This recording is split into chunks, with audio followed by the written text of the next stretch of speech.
All right, part 3. So now we're going to add in the actual level change triggers. And these are the things that are going to cause you to get caught into an infinite loop of transferring from one level to the other back and forth. So the placement of these boxes, you have to kind of think about the direction of travel of the player. So when I look at my level 1, right? So this is level 1. Here's my landmark. And here's my player start. So in a normal game, the only time Gordon is going to use the player start, the info player start, is level 1. Every subsequent level after that is probably going to use your landmarks for placing the player inside the level. So let me kind of demonstrate what that means. So when this game starts, I'm in level 1. My player is going to start right here. They're going to walk forward to this door over here. So they walk, walk, walk. They pass by this invisible landmark and they hit this trigger volume right here. So as soon as the player touches this trigger volume, this is what's going to cause them to change levels. Now, we know that when I change levels, the game is going to look at the landmark and it's going to figure out where the player is standing in relation to that landmark. So if my player walks through this door and touches this landmark, or I'm sorry, this trigger, they're about a foot in front of this landmark, right? So now look at it from the top view. Here's my landmark. Here's my trigger box. So the player's walking this direction. They touch this trigger, and they're about, a foot in front of this landmark right here. So here's the landmark. Here's the trigger. This is my doorway. So the player walks through. They hit this. We take a quick measurement, and the game says, okay, I need to move him to level 2, and I'm going to put him a foot in front of the landmark. So now let's go to my level 2, all right, which is this one right here. All right. Now let's go ahead and figure out my orientation here. All right, so let's look at it from the top view. Okay, so top view, the orientation is the same as the top view of my other map. So look what happens. Here's that doorway. Here's the landmark. On level 1, the trigger is right here. So that means my player is coming this way through the door, and they touch that trigger, and the game is going to spawn the player about a foot in front of the landmark right here. Now look where my trigger to go back, it's behind me. So that means the player is going to spawn right here, and if the player turns around and goes back, then they're going to hit this trigger, which is going to send them back to level 2. So now let's look at those two top views kind of side by side. Let me see if I can line them up. I do not want to do that. Okay, there's that one. And here's this one. Okay, so now here's the top view of those two maps side by side. So this is level 1. So the player walks through. Here's the landmark. They hit the trigger, and this is going to teleport them to level 2. So now look at, here's the doorway, here's the landmark. So we're going to teleport to level 2. So now if we look at level 2, here's the top view of level 2. The player's going to land, remember, keeping the same orientation here. Here's the landmark. I'm going to be about a foot in front of it. So the player's going to spawn into level 2 right about here. The trigger's behind him. So now if the player turns around and goes back the other way, they're going to hit this trigger. This trigger's going to send them back to level 1. So here's my landmark. I'm about a foot off of it. So now it's going to teleport me back over here. So here's the landmark. I'm going to be about a foot behind it. So player will land right here. If I turn around and go back, I go this way. I hit the trigger. I'm a foot in front of the landmark. Teleports me over here. Here's the landmark. I'm going to drop right about here. So hopefully you can see how I always have the teleporter or the trigger behind me. So as I pass through the doorway, I'm not hitting it and going right back where I came from. So on level 1, I go through, I hit that teleporter. It sends me to the next level. Now to go back, I actually have to physically turn around to go back. So on level 1, I go this way, I hit this, I land right here. Now I turn around and I go backwards, I'll hit this one, which will position me in about the same spot in the new map. I have to turn around to go back to hit this one. I'll land over here. I can turn around and go back and hit this one, which puts me back over here. So you have to think about where you're placing your trigger change levels, which we're going to do, in relation to the player's movement or their direction, because they're always going to spawn based on where that landmark is at. Alright, so let's look at how to make these trigger change levels. Okay, so here's level 1. Right? So you're going to take your block tool and you're going to make a box. And the box is going to be roughly the size of the doorway. Okay? So you're going to make a box and you're going to cover that box with a texture called trigger. So we're going to use our texture tool, browse, trigger, and it's this orange one right here. It says trigger on it. Apply, and you'll get this kind of semi-transparent trigger volume here. Okay. So on level 1, we're going to put that trigger volume on the other side of the door. So the player walks through the door and they're going to hit this trigger volume right here. Okay, so go ahead and position it on the other side of the door. Now, once you've done that, I want you to take your selection tool, click on the trigger box, come over to your two-dimensional views, and I want you to right-click and select Tie to Entity. Okay, just like we did with making glass, we're going to tie it to being an entity. So instead of being just a block, we're going to create an entity out of it, right? So I've got this block right here. All right, I'm going to do the steps again. So I take my tool, I make a block. Here's a block.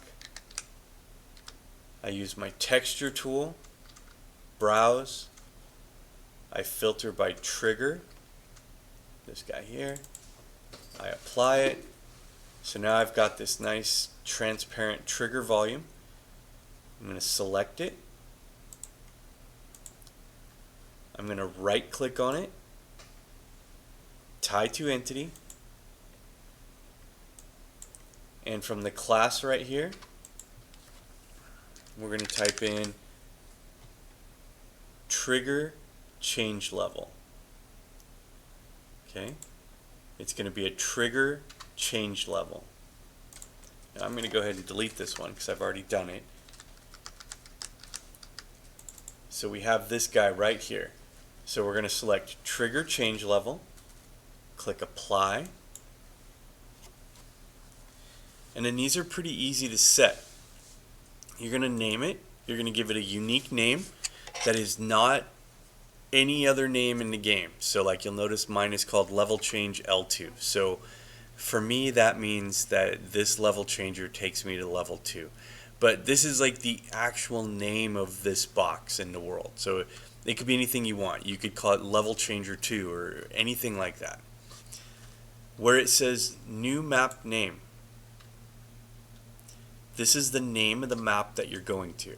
So you'll notice mine says level 2. Landmark name. Now remember, we put a landmark in both of the levels. So you put the name of that landmark. It always has to have a landmark that it's looking for in a new level. And that landmark has to be the same as the name of the landmark on this level. So you put in whatever you named your landmark. This little George Washington monument looking thing right here. Okay, so whatever you named that is what goes in this box right here. Okay, so there's 3 things for us to fill in here. This is the name of the level changer, and this is like its name, not where it's going or anything. This is just its name in the world. So you can make it up. The new map name, this is the name of the actual map that you're going to. So if you look up here at the top of mine, this says level1.vmf. This map is called level 1. My other map is called level 2. So this trigger is going to take me to level 2. The landmark is whatever this landmark's name is. It goes right here. Okay, I'm going to click apply. And then I'm going to go ahead and save this map. Now we're going to go to level 2. So let me find my level 2. This is it right here. Okay, so here's my level 2. We're going to do the exact same process. So here's the doorway. Okay. Now the only difference is we have to be wary of the direction of travel of the player. So remember, my player's going through this doorway. So when they teleport into this level, they're going to be over here. They're coming through the doorway. So to go back to level 1, I want to go back through the door.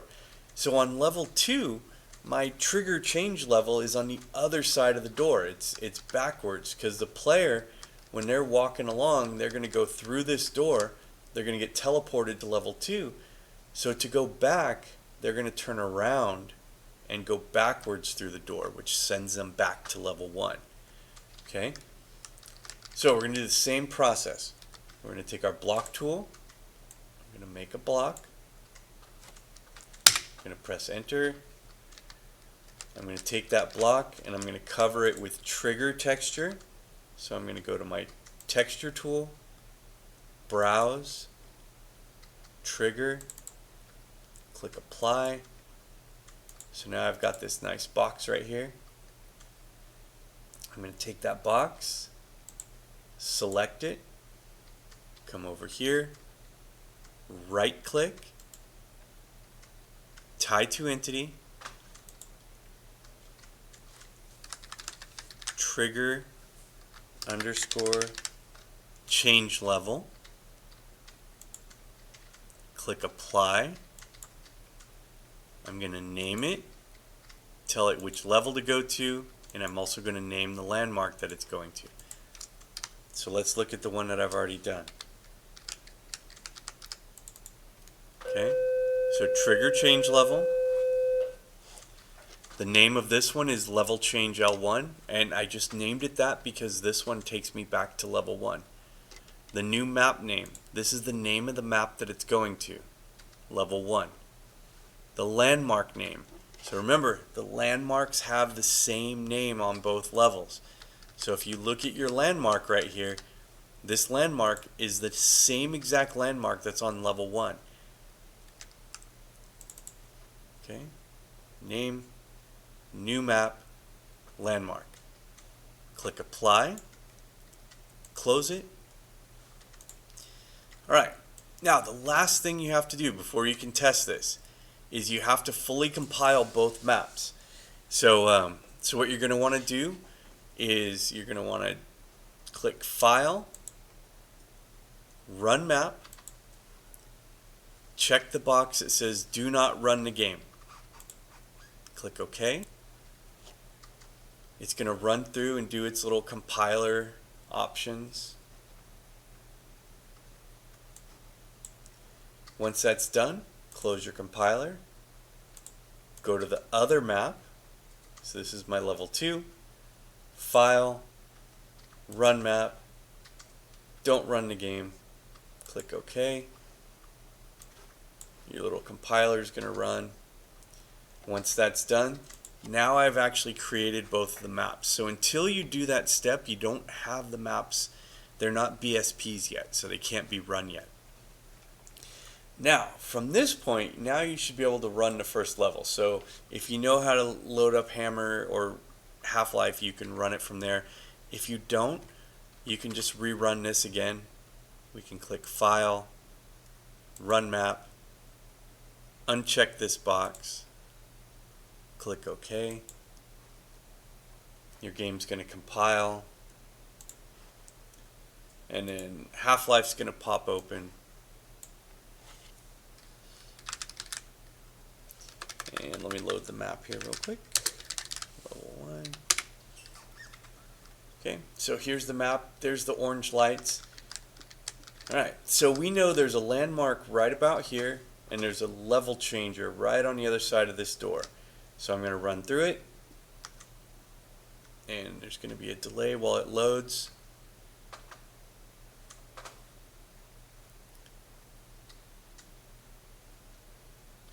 And it's a fresh BSP, so it's going to take a second for this thing to go.